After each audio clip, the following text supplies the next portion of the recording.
नहमदुहु व नुसल्ली व नुसल्लिम अला रसूलिहिल करीम अम्मा बाद फ़ाऊज़ु बिल्लाहि मिनश शैतानिर रजीम बिस्मिल्लाहिर रहमानिर रहीम।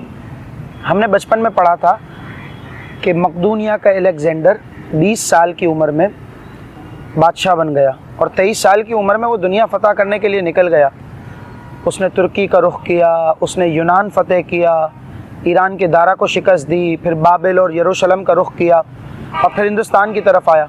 बिलाखिर उसने आधी दुनिया फ़तह कर ली और 10 साल के मुख्तसर अरसे में उसने 17 लाख मुरब्बा मील पर हुकूमत कर ली।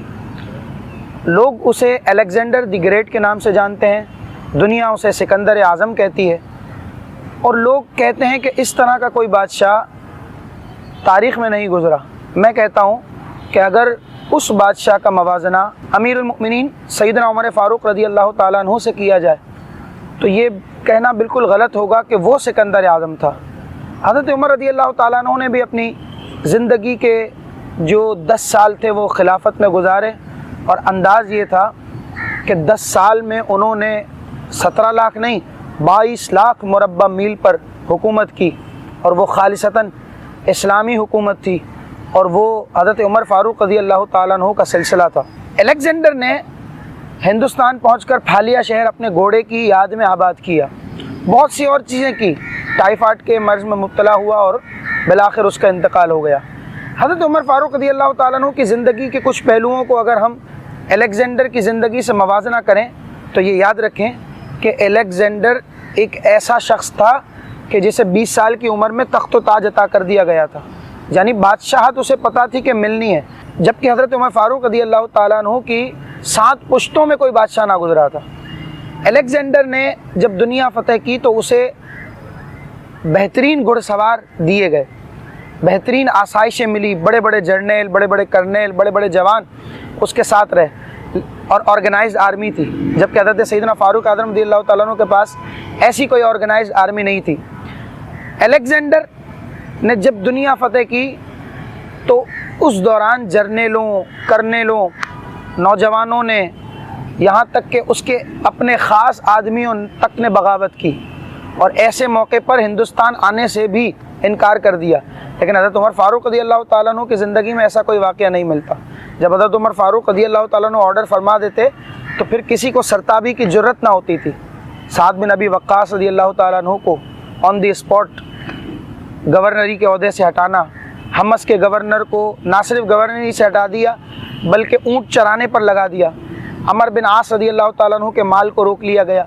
खालिद बिन वलीद रज़ी अल्लाह ताला अन्हु को ऐन मैदान जंग में माजूल कर दिया किसी वजह से। तो ये हज़रत उमर फ़ारूक रज़ी अल्लाह ताला अन्हु का रौब, दबदबा, उनकी हुकूमत और उनका एक सिस्टम था।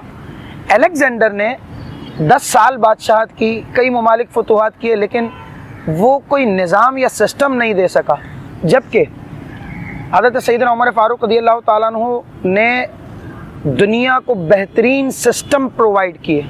मिसाल के तौर पर जेल का महकमा बनाया, पुलिस का महकमा बनाया, शहरों को आबाद किया, नहरें खुदवाईं, पहाड़ों की पैमाइश, जंगलात की पैमाइश, इसी तरीके से बहुत सी और ऐसी चीज़ें कि जो पहले कभी राइज ना थी। बैतुल माल मुकर्रर किया गया, बैतुल माल का एक बाकायदा ऑफिस बनाया गया, बेवाओं, बेआसराओं, माजूर बच्चों, लावारिस लोगों के लिए एहतमाम किया गया और उनके लिए बाकायदा वज़ाइफ मुकर्रर किए गए।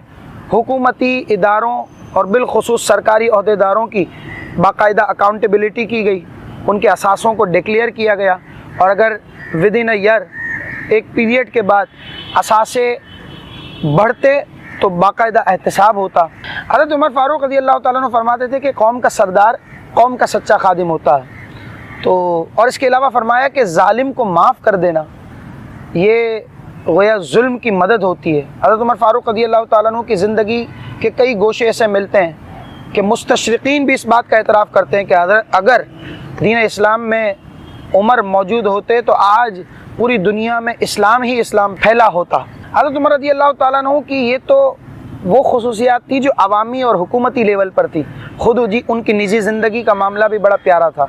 सादगी, हम्बल पर्सन थे, ईंट सर के नीचे रख कर सो जाते थे, शजर का साया लेकर सो जाते थे, नंगी ज़मीन पर सो जाते थे और दरबान कभी ना रखते, बल्कि अपने गवर्नर्स को ये ताकीद करते کہ کبھی دربان نہ رکھنا، کبھی فریادی پر دروازہ بند نہ کرنا، کبھی ترکی گھوڑے پر نہ بیٹھنا، کبھی نرم اور باریک لباس نہ پہننا۔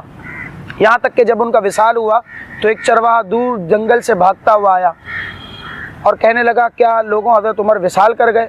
تو لوگ بڑے حیران ہوئے کہ اتنی دور سے آنے والے شخص کو یہ اطلاع کیسے ملی؟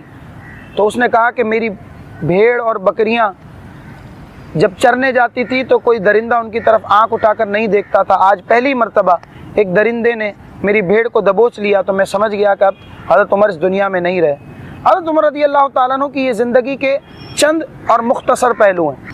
آج بھی جب کہیں ڈاک بھیجی جاتی ہے، جب کہیں پولیس کی بات ہوتی ہے، جب کوئی سپاہی وردی پہنتا ہے، جب کوئی فوجی جوان 6 ماہ بعد چھٹی پر جاتا ہے، جب کسی بیوہ، معذور یا لاوارث کو پینشن ملتی ہے، اسے وظائف پیش کیے جاتے ہیں، تو یہ ایک احساس مسلمانوں کے دل میں پیدا ہونے لگتا ہے کہ واقعی عمر تھے۔ الیگزینڈر نے تو اپنی 10 سالہ زندگی میں جو فتوحات کی 5 سال بعد اس کی زندگی کا بلکہ اس کے معاملات کا ورق جو ہے وہ الٹ گیا، ختم ہو گیا، مکمل ہو گیا۔ لیکن آج بھی دنیا کے 245 ممالک میں حضرت عمر فاروق رضی اللہ تعالیٰ عنہ کا بنایا ہوا نظام اور سسٹم کارآمد ہے اور لوگ اس سے استفادہ کرتے ہیں۔ اللہ تبارک و تعالیٰ فیضان سیدنا عمر فاروق رضی اللہ تعالیٰ عنہ سے ہم سب کو متمتع فرمائے۔ بہت شکریہ، والسلام ورحمۃ اللہ۔